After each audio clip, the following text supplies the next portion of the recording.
بناوی خۆی گەورە مێرەبان خوشکوبرانی بەڕێز ئامادەبوانی ێژە زۆر بەخێر بێن. زۆر خوشحاڵم کە ئەمڕۆ لە خزمەتی ئێوەی خۆشەویستم. خوشحاڵم کە ئەمڕۆ بەشدارم لەم کۆربەندە پیشەسازیە گرنگە کە ئاماژ لە بەستنی ئەم کۆربەندە ڕەخساندنی بازارە بۆ بەرهەمە ناوخۆیەکان و هەروەها هێنانە ئارای دەرفەت و هەلی کارە بۆ خەڵکی هەرێمی کوردستان. دەستخۆشی لە ڕێکخرانی ئەم کۆربەندە دەکەم و هیوادارم ئەنجامەکانی ببێتە هۆی زیاتر بەرەو پێشچوونی ئابووری و دروستکردنی دەرفەتی زیاتری کار. ئێمە لە سەرەتای ئەم کابینەدا کارمان بۆ هەمەجۆرکردنی ئابووری و بایەختان بە گشت کەرتەکان کرد بۆ ئەوەی تەنیا پشت بە سەرچاوەیەکی داهات نەبەستین. بە تایبەتی گرنگیەکی زۆرمان بە کەرتەکانی پیشەسازی و کشت و کاڵداوە و لەم ڕواوە تا ئێستا چەندین پرۆژەمان ئەنجام داوە. هەندێکتان بینی. ئامانجی سەرەکیشمان بنیادنانی ژێرخانێکی ئابووری بەهێز بووە بۆ هەرێمی کوردستان. بەڵام ئاشکرایە پاشماوەیەکی کەم لە دەست بەکاربوونی ئەم کابینەیە هەرێمی کوردستان، عێراق و جیهان بە تێکرای دووچاری چەند قەیرانێکی سەختی تەندروستی و ئابووری بوونەوە، وەک بڵاوبوونەوەی ڤایرۆسی کۆرۆنا و لێکەوتە نیگەتیڤیەکانی و بە تایبەت دابەزینی نرخی نەوت لەو کاتە لە بازارەکانی جیهاندا، هەروەها نەناردن و دواکەوتنی خەرجکردنی بەشە بودجەی هەرێمی کوردستان لەلایەن حکوومەتی فدرالیەوە کە تا ئێستاش بەداخەوە بەردەوامە، کە کاریگەریەکی نەرێنی لەسەر هەموو بوارەکانی ژیاندا دروست کرد. ئەم قەیرانانە کێشە و گرفت و تەحەدای گەورەی نەک هەر بۆ ئێمە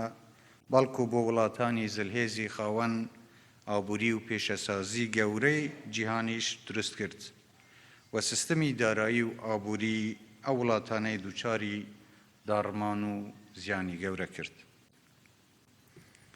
بەڵام سەرەڕای هەموو ئەو قەیرانانەش ئێمە هەرگیز لە کارکردن و پێشکەشکردنی پرۆژە خزمەتگوزاری و استراتیژیەکان نەوەستاین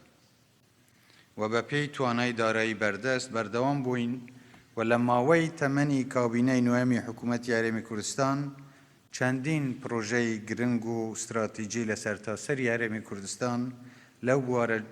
بوارە جۆرە و جۆرەکان ئەنجام درراوە، وەک ڕێگەوبان، پیشەسازی، کارەبا، کشت و کاڵ، گەشت و گوزار، کە هەندێکیان جێبەجێ کراون و تەواو بوون و هەندێکیشیان ئێستا لە قۆناغی جێبەجێکردندان. بێگومان بەشێک لە پرۆژەکان بە هاوبەشی لە نێوان هەردوو کەرتی گشتی و تایبەت ئەنجام دراون کە لێرەدا سوپاسی کەرتی تایبەت دەکەم کە بە هەماهەنگی و هاوکاری حکوومەتی هەرێمی کوردستان لە ماوەی ڕابردوودا پرۆژەی گرنگیان ئەنجام داوە و حکوومەتیش هەر ئاسانکاریەیەکی پێویست بێت پێشکەشی و بەرهێنەرانی ناوخۆ بیانی دەکات بۆ ئەوەی بەشدار بن لە پرۆسەی ئاوەدانکردنەوەی کوردستان و بنیادنانی ژێرخانی ئابووری هەرێمی کوردستان. لە هەمان کاتدا حکوومەتی هەرێم بە هەموو شێوەیەک پاڵپشت و هاوکاری گەنجان و خاوەن پرۆژە بچووکەکان لە بوارەکانی پیشەسازی و بازرگانی و داهێنان لە هەموو ڕێیەکەوە دەبێت. هەر لێرەشەوە لایەنە پەیوەنددارەکان ڕادەسپێرم بۆ لابردنی ئەو بربەست و لەمپەرانە و ئاسانکاری زیاتر بۆ پێشخستنی کەرتی پیشەسازی. ئێمە هەمیشە لە سەردانەکانمان بۆ دەرەوە و دیدارەکانمان لەگەڵ بەرپرسانی باڵای وڵاتان یەکێک لە تەوەرەکانی گفتوگۆکانمان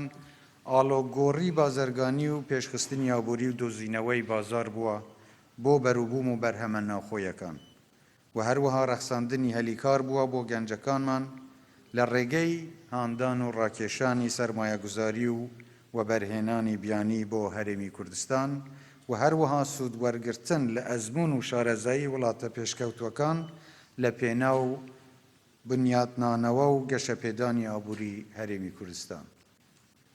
حکوومەتی یاریمی کوردستان پلان و بەرنامەی گرنگ و توکمەی هەیە و بۆ بایەخدان بە کەرتی پیشەسازی بە تایبەتی لە بوارەکانی پیشەسازی خوراک و پیتروکیمیایی و پیشەسازی کانزاکان و دابینکردنی مادەی خام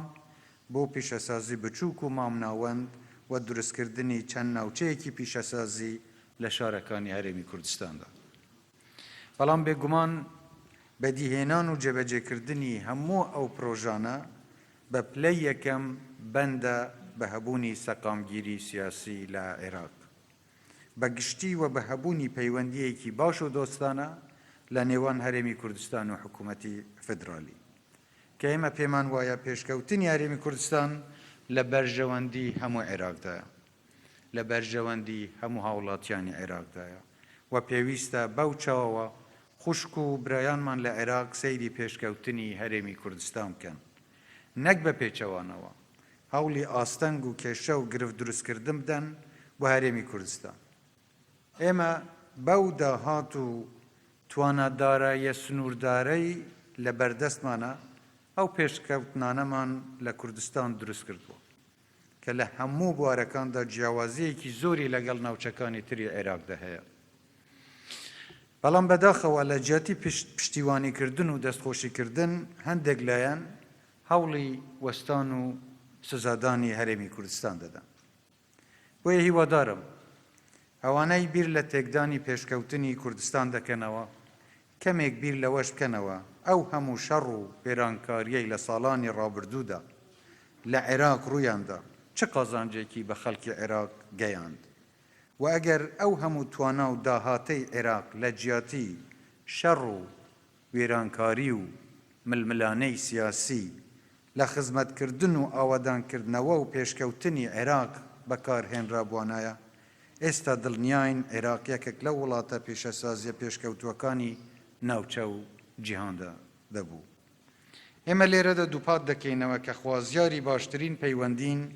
لەگەڵ حکوومەتی فیدرالی و بە هەموو شێوەیەکیش داکۆکی لە